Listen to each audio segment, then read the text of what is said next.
राधे राधे प्रिय भक्तों। आज मैं आप लोगों के लिए लेकर आई हूँ भगवान बुद्ध की कथा, जो कि पहली कथा है बुद्ध और उनके अनुयायी की। तो चलिए शुरू करते हैं ये कथा। भगवान बुद्ध के एक अनुयायी ने कहा, प्रभु, मुझे आपसे एक निवेदन करना है। बुद्ध बोले, बताओ क्या कहना है।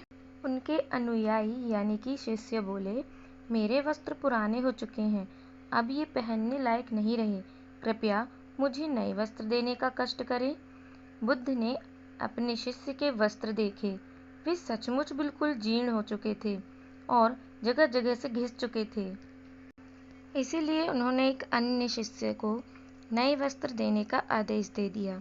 कुछ दिनों बाद अनुयायी के घर पहुंचे।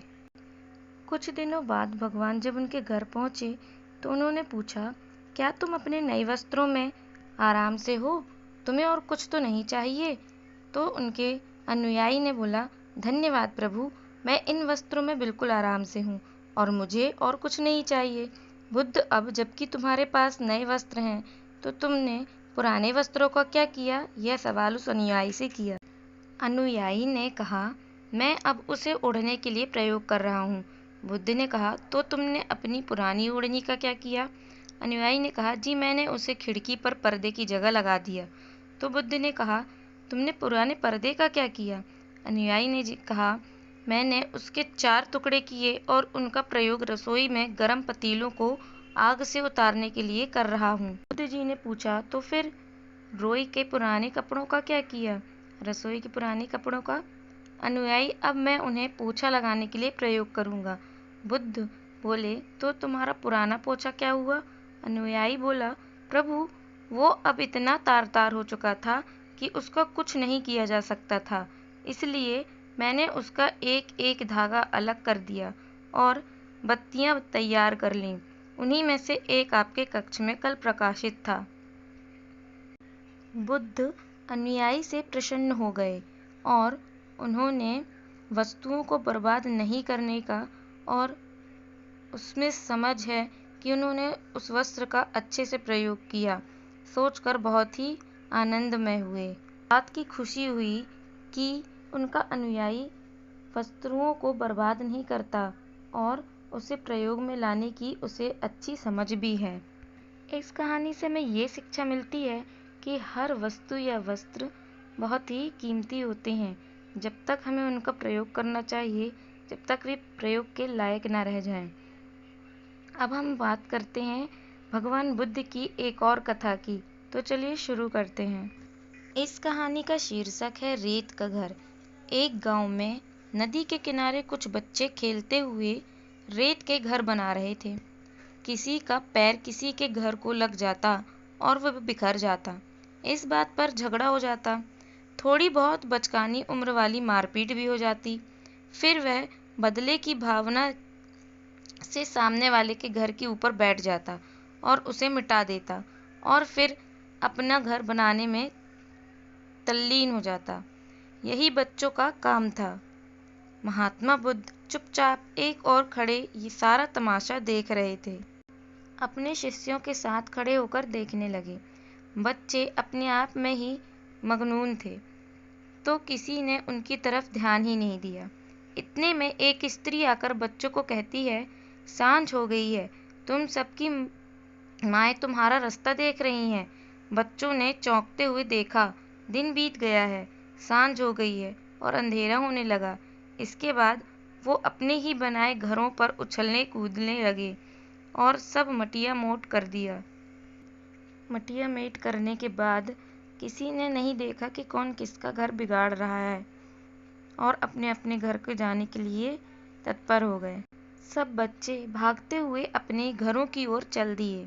महात्मा बुद्ध ने अपने शिष्यों से कहा, तुम मानव जीवन की कल्पना इन बच्चों की इस क्रीड़ा से कर सकते हो, क्योंकि तुम्हारे बनाए शहर राजधानियां सब ऐसे ही रह जाती हैं और तुम्हें एक दिन यह सब छोड़कर जाना ही होता है। तुम यहाँ जिंदगी की भागदौड़ में सब भूल जाते हो और खुद से कभी मिल नहीं पाते, जबकि जाना तो सबका तय ही है। इसीलिए कभी भी अधिक लंबा सोचकर समय बर्बाद नहीं करना चाहिए। अपने वर्तमान को अच्छे से और सफलता से जीना चाहिए, खुश होकर जीना चाहिए। व्यर्थ के खर्चों और घर मकान की लालच को देखकर अपना समय बर्बाद नहीं करनी चाहिए। हमारी अगली कहानी है 3 गांठें। तो चलिए उसे भी सुन लेते हैं। भगवान बुद्ध अक्सर अपने शिष्यों को शिक्षा प्रदान किया करते थे। एक दिन प्रातःकाल बहुत से भिक्षुक उनका प्रवचन सुनने के लिए बैठे थे। बुद्ध समय पर सभा में पहुंचे, पर आज शिष्य उन्हें देखकर चकित हो गए थे, क्योंकि आज पहली बार वे अपने हाथ में कुछ लेकर आए थे। करीब आने पर शिष्यों ने देखा कि उनके हाथ में एक रस्सी थी। बुद्ध ने आसन ग्रहण किया और बिना किसी से कुछ कहे वे रस्सी में गांठें लगाने लगे। वहां उपस्थित सभी लोग ये देख सोच रहे थे कि अब बुद्ध आगे क्या करेंगे। तभी बुद्ध ने सभी से एक प्रश्न किया, मैंने इस रस्सी में 3 गांठें लगा दी हैं। अब मैं आपसे ये जानना चाहता हूँ कि क्या ये वही रस्सी है जो गांठें लगाने से पूर्व थी? एक शिष्य ने उत्तर में कहा, गुरुजी, इसका उत्तर देना थोड़ा कठिन है। ये वास्तव में हमारे देखने के तरीके पर निर्भर है। एक दृष्टिकोण से देखें तो रस्सी वही है, इसमें कोई बदलाव नहीं आया। दूसरी तरफ से देखें तो अब इसमें 3 गांठें हुई हैं जो पहले नहीं थी, अतः इसे बदला हुआ कह सकते हैं। पर ये बात भी ध्यान देने वाली है कि बाहर से दिखने में भले ही बदली हुई है प्रतीत हो रही है, पर अंदर से तो ये वही रस्सी है जो पहले थी। इसका बुनियादी स्वरूप अपरिवर्तित है। सत्य है, बुद्ध ने कहा। अब मैं इन गांठों को खोल देता हूँ। ये कहकर बुद्ध रस्सी के दोनों सिरों को एक दूसरे से दूर खींचने लगे। उन्होंने पूछा, तुम्हें क्या लगता है, इस प्रकार खींचने से क्या मैं इन गांठों को खोल सकता हूँ? शिष्यों ने कहा, नहीं नहीं, ऐसा करने से तो ये गांठें और भी कस जाएंगी और उन्हें खोलना और मुश्किल हो जाएगा। एक शिष्य ने शीघ्रता से उत्तर दिया। बुद्ध ने कहा, ठीक है, अब एक आखिरी प्रश्न बताओ, इन गांठों को खोलने के लिए हमें क्या करना होगा? शिष्य बोला, इसके लिए हमें इन गांठों को गौर से देखना होगा, ताकि हम जान सकें कि इन्हें कैसे लगाया गया था, और फिर हम इन्हें खोलने का प्रयास कर सकते हैं। रात बीत गई, सब लोग चले गए, पर शौरपुच्छ बेसुध कार्य निमग्न रहा। बुद्ध उसके पास पहुंचे और बोले, शौरपुच्छ, तुमने प्रसाद पाया या नहीं? शौरपुच्छ का गला रुंध गया। भाव विभोर होकर उसने तथागत को साष्टांग प्रणाम किया। बुद्ध ने कहा, वत्स, परमात्मा किसी से धन और संपत्ति नहीं चाहता। वह तो निष्ठा का भूखा है। लोगों की निष्ठाओं में ही वह रमण किया करता है, और तुमने यह स्वयं जान लिया है। भगवान बुद्ध हमें इस कहानी से यह बताना चाहते थे कि उस रस्सी की भांति हमारी जीवात्मा भी परमात्मा प्रेम की भूखी रहती है। बस हम संसारी इच्छाओं और मोह माया के कारण ये सब भूल जाते हैं और हमारा स्वरूप बदल जाता है, जो कि बाहरी होता है।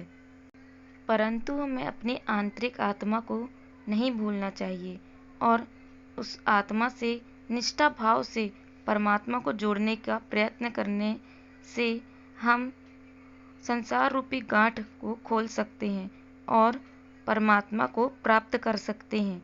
तो ये थी हमारी प्रेरणादायक भगवान बुद्ध की द्वारा की गई लीलाएं या फिर कथाएं। तो ऐसे ही और कथाओं के लिए हमारे चैनल को सब्सक्राइब करें, ताकि हम आपसे जुड़े।